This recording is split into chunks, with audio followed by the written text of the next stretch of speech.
Hello guys, আশা করি তোমরা খুব ভালো আছো আর আমিও খুব ভালো আছি। আর আমরা একটা মন্দিরে যাচ্ছি, সেটা বনবিহারী থান নামে পরিচিত। দেখো পিসিও আমার সাথে আসছে।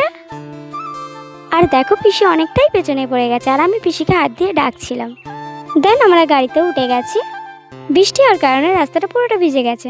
আর আমরা ফাইনালি মন্দিরে পৌঁছে গেছি। আর এটা আমাদের মন্দিরের মেন গেট, খুব সুন্দর। আর দেখো এটা আমাদের মেন মন্দির। আর এইগুলো হলো মানসিকের ঠাকুর। আর দেখো এগুলোও মানসিকের ঠাকুর, কতটাই সুন্দর তাই না? মা তো মাই সুন্দরই তো হবে না। আর এখানে দেখো অনেক ঠাকুর আছে। আর এগুলো সবই কিন্তু মা বনবিবি। আর এদিকে দেখো পিসি এখানে বসে বসে ফোন ঘাটছে। আর এই হচ্ছে আমাদের মা বনবিবি।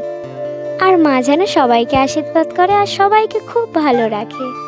আর এই কামনাই আমি করি। আর মায়ের মুখটা দেখো কতটাই সুন্দর তাই না?